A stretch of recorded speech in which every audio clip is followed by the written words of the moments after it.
Hello guys, আমি first ইয়ারের MBBS student from Malda medical college and hospital. এখন আমি চলে যাচ্ছি আমাদের পুরাতন মেস মালদাতেই। আমি আগে ছিলাম কোচিং লাইফে, সেখানে চলে যাচ্ছি পিকনিক করতে। তো পুরাতন বন্ধুগুলোর সাথে মার্কেটে গিয়ে বাজার টাজার করা হলো।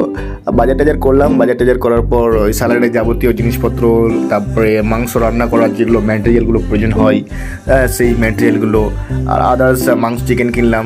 এবার চিকেন কেনার পরে মেসে গিয়ে ভালোভাবে সেগুলো রেডি করে রান্না করা হলো। প্রথমে আমরা রাইসটা রান্না করলাম, তারপরে ধীরে ধীরে রাইসটা রান্না করার পর চিকেনটা করে নিলাম যাতে ঠান্ডা না হয়ে যায়। সমস্ত কিছু রেডি করার পরে আমাদের আমরা যেভাবে মেসে থাকতাম পুরাতন সিস্টেমে যেভাবে পিকনিক করতাম, মাংস টাংস রান্না করার পর সেগুলোকে আবার বাটিতে ভাগ করে দিতাম যাতে কম বেশি না হয়। এই টাইপের করে আবার সেই সিস্টেমে আমরা ভাগ করলাম। একটা বন্ধু আমাদের ভাতটা সব কিছু তুলে দিল, অন্য কাউকে আমাকে তুলে দিল, আমার বন্ধুগুলোকে তুলে দিল, সবাই স্যালাড ভাগ করে নিলাম। এভাবে খাওয়া দাওয়া কমপ্লিট করে আবার রুমে ফিরে আসলাম।